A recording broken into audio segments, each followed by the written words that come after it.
Welcome to the Math Ed Podcast. My name is Sam Otten from the University of Missouri, and my guest is Zhenjian Lo, who's a professor of mathematics education in the Department of Mathematics at Western Michigan University. Zhenjian, thanks so much for being here. Thank you very much for the opportunity. I'm very much looking forward to this conversation because I know your career has had some interesting twists and turns, and we're going to kind of follow quite a few of those through this conversation.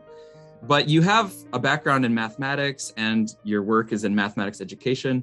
So I want to go back to that moment when you decided to get your doctoral degree and what inspired you to do that? And also, how did you transition from pure mathematics to math education? Tell us a little bit about the start of your academic journey there.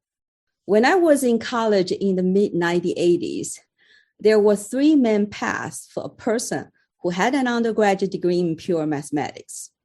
First, continue to the graduate programs to become a college professor. Second, became a high school math teacher. Or third, enrolled in a programming certificate program and became a computer programmer. At that time, I didn't like the lifestyle offered by the second and the third choice. So I decided to go on to the graduate school. Looking back, I now know how wrong I was about the academic position being a light and stress-free career. So I was fortunate enough to receive a TA-ship from the Department of Mathematics, Purdue University, upon receiving my master's degree in pure math at National Tsinghua University in Taiwan. The first activity all new math TAs attended at Purdue was a TA workshop, where various speakers gave us overview and tips of becoming TAs. And Dr. Grayson Whitley was one of the speakers. Different from the other speakers who gave us list of do's and don'ts. He talked about math learning as a sense-making activity and supported his ideas with examples of student work when making sense was or was not emphasized. His talk really hit me hard. As someone who had managed to earn respectable grades in all mathematics courses, while at the same time rarely experienced the aha moment of truly understand what I was doing, I made an appointment to see him right after the workshop. And after we talked for about an hour, I made the decision to switch from math major to an education major because the math doctoral program was housing at the College of Education. I also switched all my courses from pure math to education, except keeping the real analysis in order to keep my TA-ship at the math department. And a few months later, Dr. Whitley approached me asking me if I would be willing to transfer to Florida State University with him, and I said yes. So my doctorate degree was from Florida State instead of Purdue. Actually, December 16 was the day Dr. Whitley passed away. And so I'm a little bit emotional when I mention him and really try to recall this experience. He is the most influential person for my entire math education career. Yeah, that's quite the turning point and quite the effect that he had on your career, your direction that you were taking. And it's interesting too, how you're talking about when you were doing the pure maths, you were successful, but you weren't having those aha moments. But it kind of seems like this was an aha moment about math learning and math teaching, and that was what you wanted to dedicate more time to. Yeah. And the transition from pure math to math education was really hard initially. As a math major, I really didn't have to write much in essay forms, and my written English was not great. And I also lacked the foundational knowledge in education. So in addition to the mandatory math education research seminars and the research methodology courses, Dr. Whitley advised me to take an undergraduate course in American education history and several graduate courses in educational psychology, philosophy, and curriculum theory. He also encouraged me to write and revise all the time. And I can still remember his voice just say, Zhenjian, just write, and just write. And there were days when I felt like quitting after translating every single word of a sentence into English, but still had no idea what that paragraph was talking about. Mm-hmm. And Dr. Whitley spent endless hours answering my question and editing my writing. And I barely passed my first few education courses with B. And you know what B means in graduate schools. And things finally got better after a year.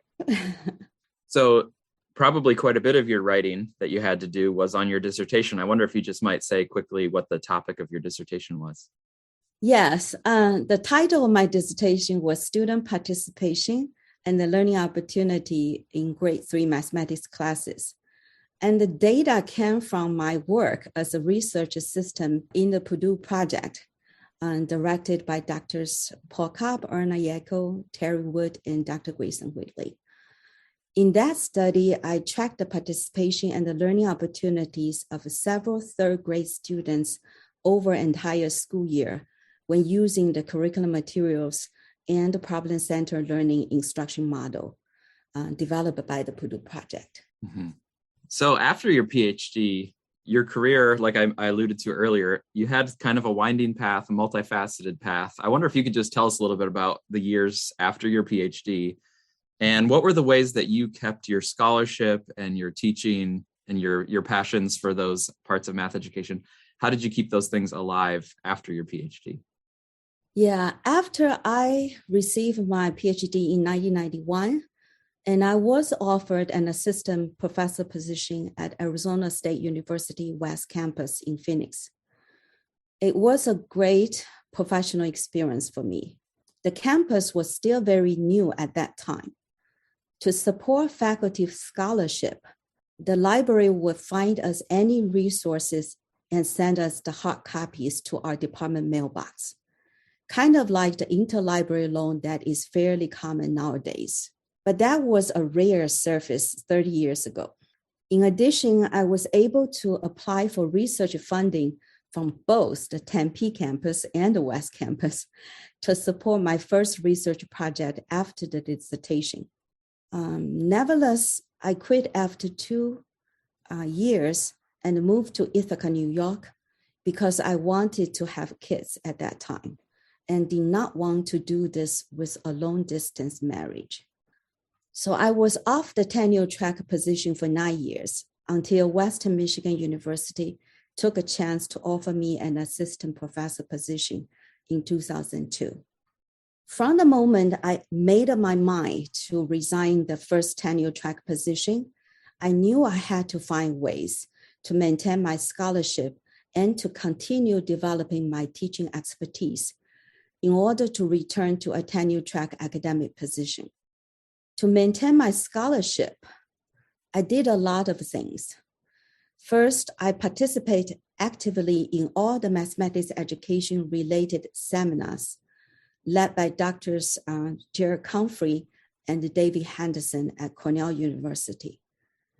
Then I was fortunately to be awarded a Spencer postdoc scholarship in 1995 to conduct another study to answer some of the questions that were not answered fully from my dissertation. And being a Spencer postdoc fellow provided me with lots of professional development opportunities, and also the chance to know Jin Fakai, who was also a Spencer postdoc. With him and another colleague, Ted Watanabe, who was a fellow graduate student from Florida State, I started a line of research on international comparative curriculum analysis. So I also made sure that I always have a visiting title with Cornell University so that my vita would not look empty. Finally, I continue to work hard on presenting and publishing the results of my various studies. And I remember at that time, even though I was just a lecturer at SUNY Cortland, the university actually provide travel funding for the lecture.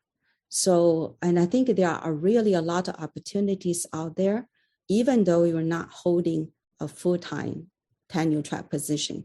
And one just have to find those support and resources actively. And to expand my teaching experience, I look for all available part-time teaching position in a nearby university. So I mentioned that I was a lecturer at both the Math and Education Department at SUNY Cortland for 1 year. I was a lecturer at the Math Department at Ithaca College for another year. And I also taught summer courses at Syracuse University for 1 summer. And finally, 3-year instructorship opened up at Cornell University to take charge of pre-calculus course used by about 500 undergraduate students every year from the Cornell statutory colleges to satisfy their college level math requirement. And these various positions provide me with valuable experience to teach a variety of introductory math courses for non-STEM majors in both the large lecture and the small class setting.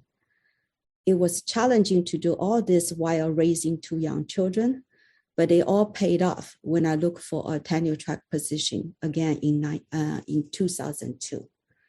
So looking back, I consider myself fortunate to meet great colleagues who I could collaborate with and continue to grow, even without a full-time tenure track position. And I thank every one of them. Yeah, wow. I'm sure it's wild to think back to that era and all the things you were managing and balancing. And it's amazing that you were able to do that. Thank you. Yes. So I want to go forward a few years when you were back on the tenure track stream and you published some work. You had sort of research on pre-service teachers and their multiplication knowledge. You also had some research that was about fraction knowledge. So in these, elementary important concepts of multiplication and also fractions, I wonder if you can just share what were some of the big ideas or the big questions that you were investigating at that time, and what were some of the things that you found that you feel like really kind of shaped your thinking about those topics? Those papers were actually based on 2 different research projects. One was the investigation of the role of written justification in supporting pre-service teachers' development of various concepts and skills associated with whole number operations. This work was a collaboration with my colleague Terry Grant at Weston and also Judith Flower at University of Michigan Dearborn. The other project was the work on the roots of the difficulties with the fraction concepts among pre-service teachers in the context of international comparative studies with Fengzhen Luo from Montana State University and Yuqing Liu at the National Taipei University of Education. The main findings that shaped my thinking and my work with pre-service teacher that I learned from these 2 projects were the need to make better connections between learning and teaching of concepts typically taught in the setting of geometry measurement and in the setting of number and operations. For example, linear area model and linear and area models were used as the basis for addition and multiplications. And the unit conversions require a solid understanding of the concepts of multiplication and division. Central to both settings are the concepts of units and attributes. I truly believe that being able to understand the role of these 2 concepts played in various mathematical ideas is the key to meaningful mathematics learning. For example, when determining the quantity made up of 1 apple and 1 orange, one will have to switch it to the unit of fruits. Okay. And to answer the question, how big is the puddle? One has to pick an appropriate attribute as the focus of the measuring activity. Yeah, I think that's interesting to think about. I've taught in the elementary pre-service teacher courses a little bit. It's not my main area, but the way that you're talking about units and attributes and really putting meaning to the mathematical operations, instead of we're going to do this with fractions, we're going to do this with numbers, instead saying like, no, we're going to think about it in a way that makes sense. To me, it reminds me of your breakthrough moment earlier when you were like realizing, oh, math teaching and learning can be rooted in sense making. and it can all actually make sense how it all fits together. It seems like you've carried that forward to working with pre-service teachers. Yes. Mm-hmm. So now I want to kind of go to the present day, and you've had this, wealth of experiences, and you've seen math education from a lot of different angles. I wonder if you have some thoughts about main challenges that we're facing as a field, and if you have any advice for us about how to think about or how to approach some of the challenges. In my first graduate math education seminar in 1987, Dr. Ed Lubinsky assigned 3 papers on the place value and the whole number additions and subtractions. One was done by Dr. Tom Carpenter. The other was done by Dr. Arthur Brody. And the last one was by Dr. Lauren Risnick. And 34 years later, these 2 topics, so place value and whole number addition and subtraction, were still about the only ones that the field of mathematics education research had some kind of consensus on. And I think our field has a lot of talent and a lot of long-term projects, but few of these projects are connected or built from each other. I think we need more coordinated effort to solve some big problems from multiple fronts with multiple approaches. I also think that as a field, we need more good translators who can communicate very abstract research findings to elementary school, or actually school teachers of all levels, just like CGI projects and the Math Recovery Council have done for the field. Yeah, I definitely think about that a lot. There's conversations globally about science communication and how to take scientific ideas and use good messaging and lots of media and effective ways of reaching the general public. But on a microcosm, we need that sort of for math education ideas as well, to be able to communicate to parents and school boards and administrators or whoever it might be, and the kids themselves in school. What are we doing? Why are we doing it in math education? This might be something the Math Ed podcast can take on, in the future. Right. Have some offshoots that are bite-sized that can be TikTok length or something. Yes, definitely. Yes. Well, it's been great talking to you about your career and some of your ideas. I want to also ask this question that I ask a lot of my guests about what if you had not, you had this moment where things changed and you headed into math education, and that's led to these decades of work. I wonder, though, what you might have done if you were not in math education and you were not in mathematics either. What if you had to do something completely different? What might you think of? The alternative career. Okay. If I have to think outside the box, I probably would like to be a handy woman. This could have something to do with my worry about all the house projects I need to do with an old house.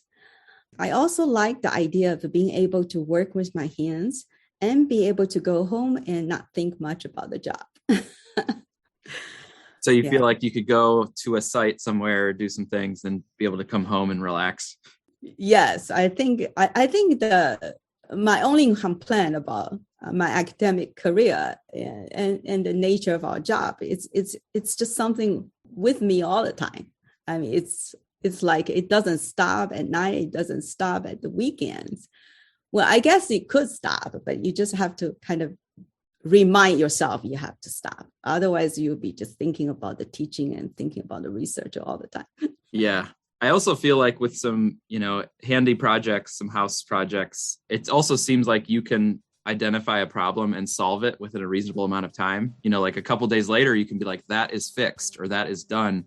And I feel like in academia, the problems that we're dealing with are never done. It's just like decades long efforts. Like you said, we've been working on things for decades. We need to try to coordinate better. So I kind of would like the idea of having a task and then it's finished and you can sort of feel like you've completed it. That's definitely true. Yeah. All right. Well, my guest is Jian Lo from Western Michigan University, and it's been great talking to you. Thanks so much and have a good break. Thank you very much.